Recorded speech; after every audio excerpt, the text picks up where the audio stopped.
I have a question for you. If you're a business owner or CEO, are you recession ready? This session discusses step number 7 of the Sales Star High Performance Pathway. And here to help us to cover this important topic is Sales Star's founder and CEO, Paul O'Donoghue. Paul, this is so important. Mindset can really play havoc with a person, or it can really support a person during a time of financial crisis, can't it? Alex, this is one of my favorite subjects because this is where we find missing millions in organization. It's to do with the mindset. You know, many CEOs always call us in and go, hey, we need some sales skills training, but it's often the wrong thing to lead with, right? Mindset's 80% of sales success. And when times get tough or the deal size becomes really big and there's more at stake, mindset even plays a bigger part. It gets amplified. So what do we talk about when we're talking about mindset? Well, you know, there are two aspects that we need to be aware of with our sales people, not just our sales people, but our sales leaders for that matter. First and foremost, it's about your motivational drivers. Like when times are tough, the tough get going. But we need to make sure that our salespeople have the right levels of motivation. When it's a tough selling environment, there are really 4 crucial elements that we look for in terms of motivation. But there's one thing that rises to the top, and that is the level of commitment. Salespeople need to be more committed than they've ever been. They need to do that extra bit of activity, that extra follow-up, that little bit more resilient in order to advance the deal and in order to win more opportunities. Yeah, commitment is different to desire, and that it requires real determination, a real firm focus, doesn't it?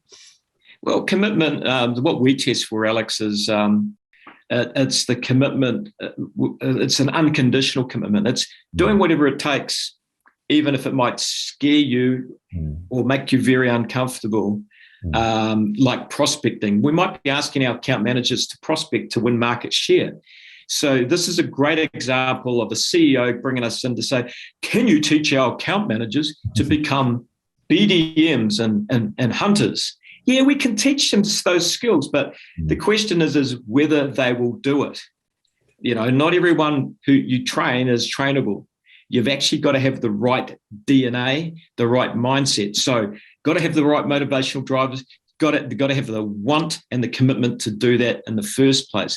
So the second part to mindset that we evaluate for and help companies with is psychological conditions, the DNA that really impede salespeople selling effectively. So, you know, the first one that we need to be mindful of is just our self-limiting beliefs. Us as leaders, how that manifests to the organization. You know, if there's too much talk about bad times ahead, it's going to be tough selling. It's going to be harder to get in front of people. It's going to be tougher to sell it against the competition. Well, if we say that as leaders, guess what? Our salespeople will probably buy into that notion as well. But we've got to also check as leaders as positive as we can be. You know, we've got to lead with, we're going to crush the recession. We're ready for the recession. We've got the best strategy to weather the storm. We've got the best people, right? We need to install some confidence in them so they lead confidence, right? But we've got to be mindful that this thing called mindset, it's hard to see. It's not visible. Like you can have a very confident salesperson, but they might be like that duck swimming on the water. They seem to be cruising along smoothly, but their legs are paddling like that and they're freaking out. It's really hard to check mindset.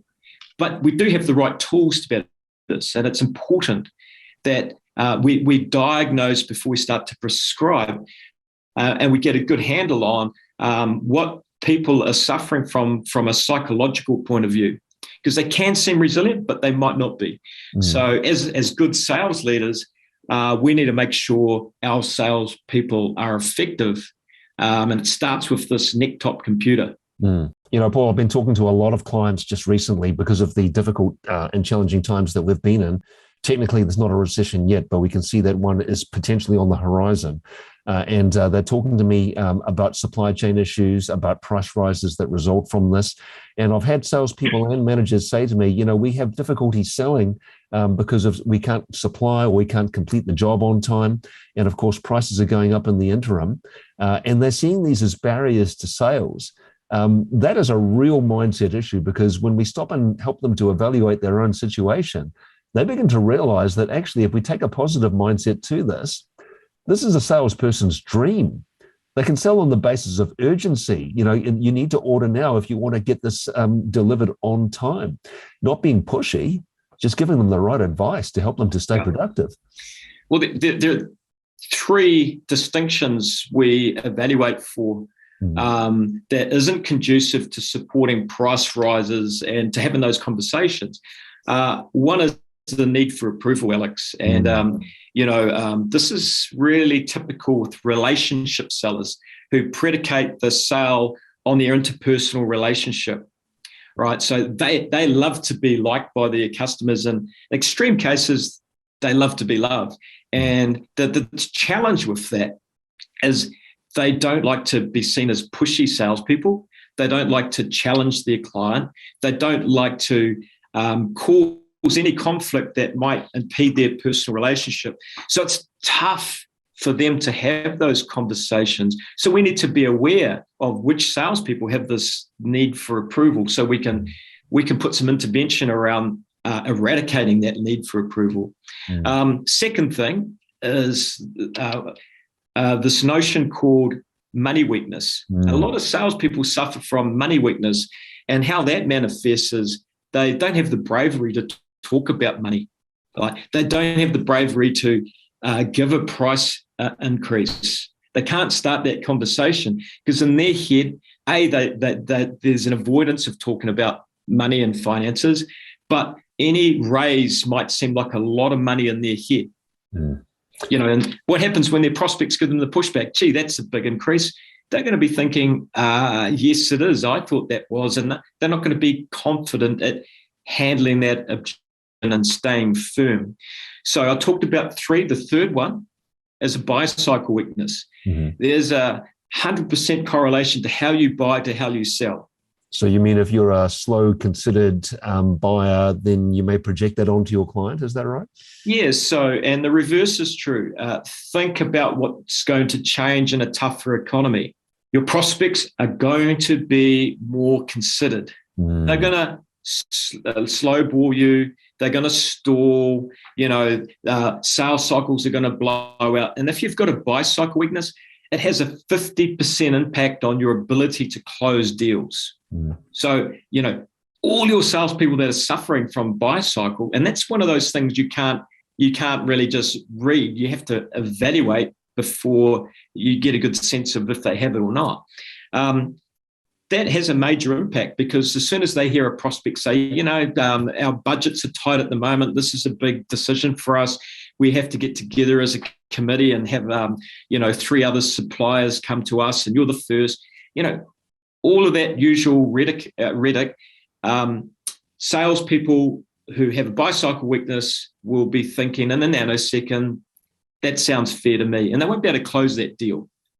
Yeah, rather than dealing with it as you would an objection. Yeah. So. Exactly. They won't be able to control the process, rather, to get to the next step and be a firm closer.